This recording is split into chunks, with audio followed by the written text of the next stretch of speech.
So it's fair to say Swansea City are struggling this season. After a few excellent years in the Premier League, that included winning the League Cup under Michael Laudrup, the Swans' times in the top flight is in doubt once again, with the Welsh club sitting in the relegation zone.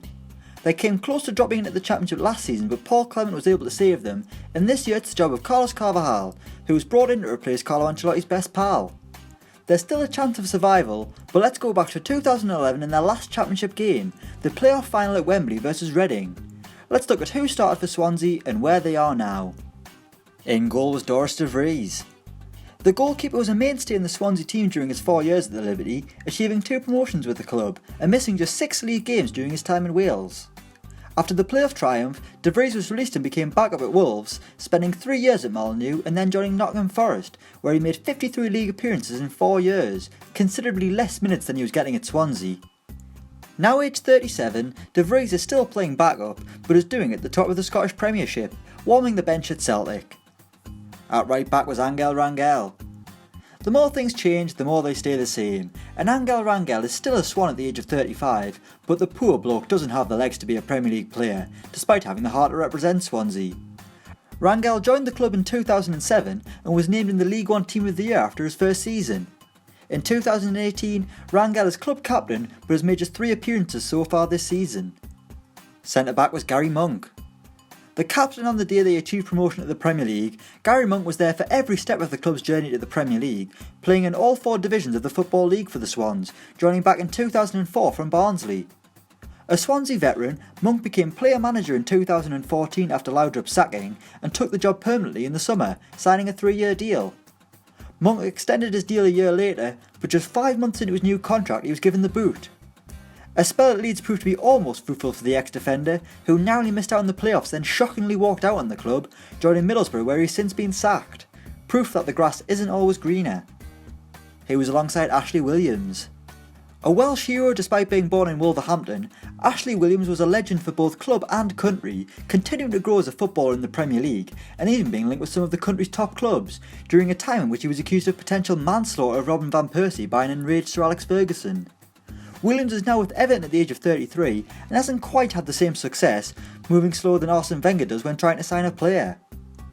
Left back was Alan Tate.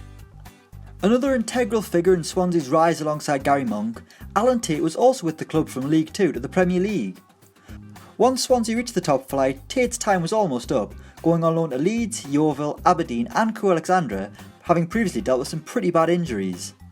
The defender was released in 2015 and joined Port Talbot Town for a season, but last summer received a testimonial at the Liberty Stadium and is now working as a youth coach at the club. In centre midfield was Leon Britton. The third player to be part of all 3 of Swansea's promotions, the midfielder's Swansea career was disrupted by a year at Sheffield United in between, but we're happy to forget about that if you are. Britton was a revelation in the Premier League, becoming Xavi-like with his sure passing and accuracy, as Brendan Rodgers refused to move away from his tippy-tappy approach to the game. At 35 years old, Britton is still with the Swans and was recently in charge of the club after being named caretaker boss following Paul Clement's sacking. At 5'4" though, he just looked like a little boy in a tracksuit lost on the touchline. He was alongside Joe Allen.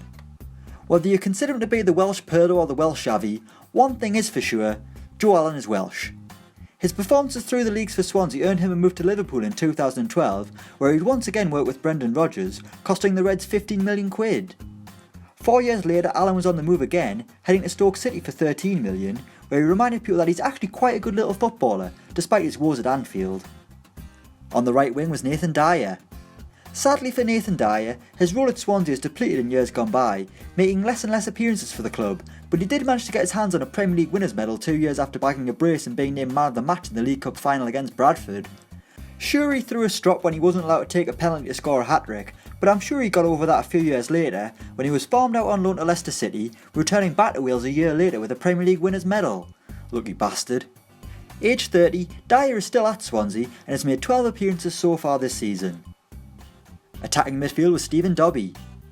The scorer of Swansea's 3rd goal at Wembley that day, Stephen Dobbie has never really had a home during his career, playing here, there and everywhere throughout his career in both England and Scotland.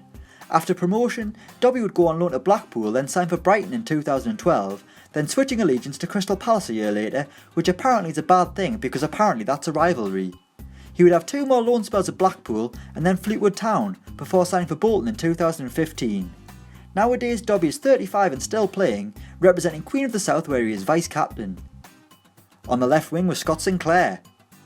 The Swansea hero in the playoff final, Scott Sinclair scored a breathtaking hat-trick in the rain to ensure Swansea would become the first Welsh club to compete in the Premier League. After a great season in the top flight from Sinclair, he joined Manchester City in an almost career-ending move for £8 million, spending most of his days on the bench filling the English quota. Sinclair would have loan spells at West Brom and Aston Villa before joining the latter permanently, but Sinclair didn't have fun in the Midlands, suffering relegation. In August 2016, Sinclair joined Celtic where he had an incredible upturn in fortunes, scoring 21 league goals as the Hoops went the full season unbeaten. Sinclair is still doing the business at Celtic Park, but apparently that doesn't matter because it's basically a pub league to some people. And up front was FABIO BORINI. The Italian was just on loan at Swansea as they achieved promotion, scoring 6 goals in 9 games for the club. The following season, Borini went up a step higher and joined Roma on loan, before signing for Liverpool in 2012, where he managed just 2 goals in 2 seasons, with a loan spell at Sunderland sandwiched in between, where he captured the hearts of the Black Cats, scoring key goals as they reached the League Cup final and avoided relegation. A permanent move to the Stadium of Light was less successful in 2015, and despite relegation last year, Borini has managed to blag himself a loan move to AC Milan. Considering the size of AC Milan's recruitment drive in the summer, why the fuck did they sign FABIO BORINI? So that's where Swansea's playoff winning 11 are now.